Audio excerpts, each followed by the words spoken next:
Les éditions Sixtreed, avec l'aimable autorisation des presses de la Cité, présentent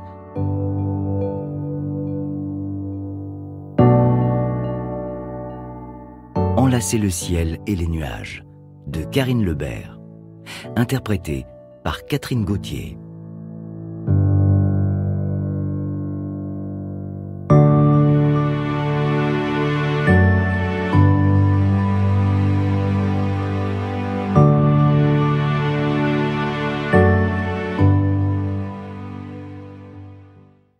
Chapitre 1. Élisa, Étretat, 1940-1942. Ma vie s'est arrêtée en 1940 et a repris en 1945. Je travaillais comme infirmière de l'air. En 40, on m'a signifié que c'était fini, qu'il ne m'était plus possible d'exercer dans ces conditions. J'ai gardé mon activité d'infirmière, amputée de ma seconde mission. Et je n'ai pu de nouveau assumer cette dernière qu'à partir de 1945. J'ai eu l'impression d'avoir perdu 5 ans. De 20 à 25 ans, j'ai été une autre personne dans une existence qui ne me correspondait plus vraiment. 3 femmes sont à l'origine de ma vocation. Françoise Schneider, la marquise de Noailles et Lilia de Vendeuvre, qui ont créé en 1934 au sein de la Croix-Rouge, une section d'infirmières de l'air. Pas encore majeure, j'avais intégré l'école Suzanne Pérouse à Paris, où j'avais préparé le diplôme d'état d'infirmière hospitalière. Quand on m'a proposé de me former pour être IPSA, c'est-à-dire infirmière pilote secouriste de l'air, je n'ai pas hésité. J'ai participé à plusieurs manœuvres d'évacuation sanitaire avec l'armée de l'air. La débâcle a tout arrêté. En avril de cette année 1940, je suis retournée vivre auprès de ma famille à Étretat, où je suis née, en Seine-Inférieure, Normandie. J'y ai retrouvé mes parents et ma sœur cadette, Adèle, dans la grande maison bourgeoise de l'avenue Georges V. Dans les placards, j'ai découvert des dizaines de kilos de sucre et une vingtaine de paquets de pâtes et de riz. Ma mère a eu un rire gêné et ma sœur a haussé les épaules. Mon père, notaire, est venu me dire bonjour, puis s'est retiré dans son bureau. Je sais par ma mère qu'il est fier de mes fonctions, même si, pudique, il n'en a jamais rien manifesté. Je sais aussi qu'il aurait voulu avoir un fils pour lui léguer son étude. Ma mère s'occupe de la maison et de ma sœur encore au lycée. 1 mois plus tard, les réfugiés ont déferlé sur le village. Et les alertes ont commencé. Dans le ciel, des avions à croix noire nous menaçaient. Où étaient les nôtres? On aurait dit que nous n'avions plus de ressources pour combattre. Mes parents ont ouvert leur demeure à des picards terrifiés. De nombreux Normands ont décidé de les suivre vers la Bretagne ou le centre de la France, mais nous sommes restés à Étretat par crainte des pillages. Les villas des Parisiens se sont remplies. Nous sommes allés les voir pour les réconforter. Beaucoup étaient nos amis. Nous leur avons apporté de la nourriture aussi. Les Allemands avançaient sans rencontrer d'opposition.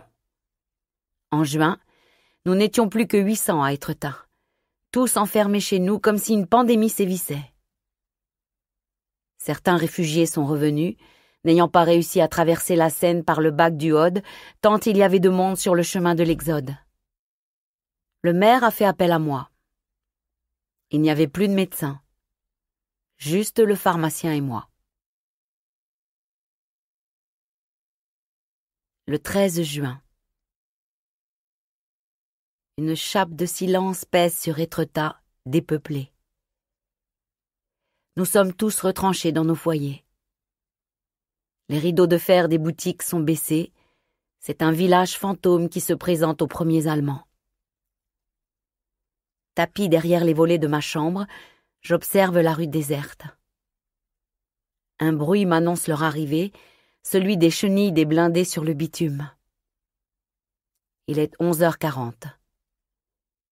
Je vois passer un Panzer qui tourne à droite vers la rue Anicet-Bourgeois. Puis, une explosion retentit qui me fait reculer au milieu de la pièce. Je me précipite sur le palier, descends l'escalier à toute vitesse et retrouve ma mère et ma sœur serrées sur le canapé. « Qu'est-ce que c'était ?» demande Adèle, les yeux agrandis par l'angoisse. « Un tir d'obus, probablement. J'espère que personne n'est blessé. » Je devrais aller vérifier avec ma trousse d'urgence, mais c'est trop risqué. Les Allemands pourraient m'abattre sans sommation. Surtout qu'à présent, les fantassins défilent dans la rue sur le qui-vive, armes au poing. Je sais que le premier adjoint et le curé de la paroisse patientent devant la mairie pour leur offrir un semblant d'accueil. Dois-je me joindre à eux?